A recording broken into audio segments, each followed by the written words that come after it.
Off the west coast of Scotland is the island of Iona. Although just 3 miles in length and 2.4 miles wide, Iona is home to 170 people. Ailey moved to the island 16 years ago from Glasgow. She came to Iona after having her son seeking an antidote to city life and to give her young son the chance to grow up in one of the most beautiful places on earth. I'd always really liked cooking, but at the time was a musician. I just kind of had enough, you know, of that whole business. I was really getting into the kind of island life of having a garden, growing vegetables, being all kind of like Earth Mother kind of vibes.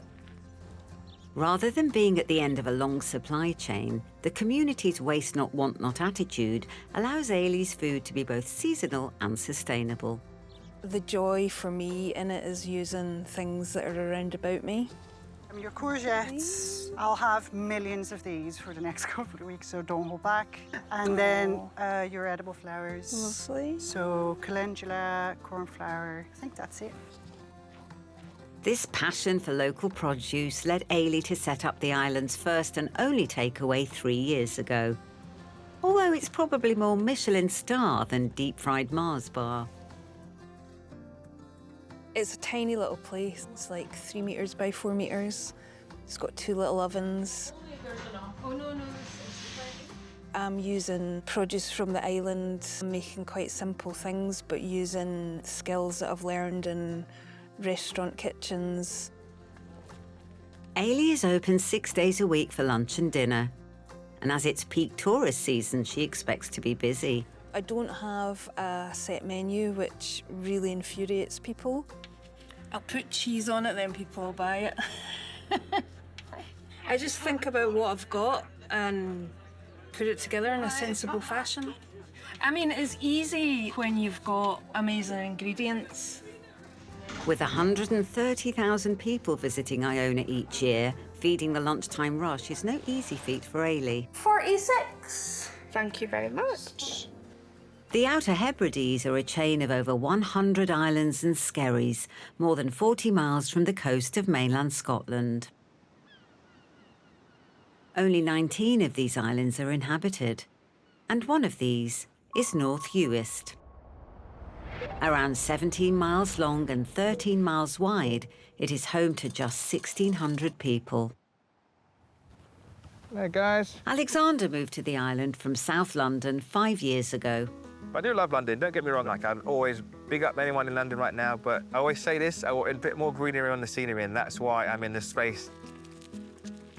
Alexander moved to North Uist with his partner and young child. Although his relationship ended, he chose to stay and has enjoyed life in the slow lane. A gardener in his former London life, Alexander's discovered a passion for a different type of horticulture on the island. So I started cutting seaweed in 2021 on this lock. So I started off down there. I remember it was a group of us. We cut down a big bay. We got 24 tons between us. I fell in love with it because I was like, this suited me. It's like, I'm outdoors, I'm working hard, like my muscles are aching. I was just like, this suits me.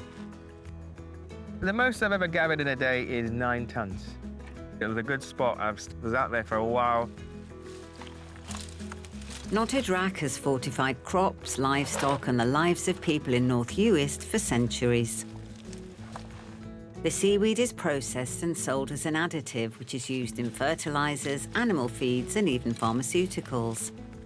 Alexander also uses it on his 9.5-acre croft. On days like this, Alexander truly feels the difference between his old and new life. In London, there's always constant noise, whether it be a train or a plane or a siren or something. Whereas here, like, there'd be days you walk up a hill and you'd be by yourself and then you stop and it's quiet. And you hear like, what's that? And it's you. You can hear your heart beating, you can hear yourself breathing. Big culture shock. Like, it was just a big, massive change. That's enough for me today. Although the change from London to North Uist couldn't be more dramatic, Alexander has found his feet on this tiny island. It's odd to be by yourself. It's like you can't really bounce with anyone. Like, you find yourself talking to cormorants and seals and like jellyfish and stuff like that. I'm happy being by myself. It was tough at first, but I'm very happy in my own space.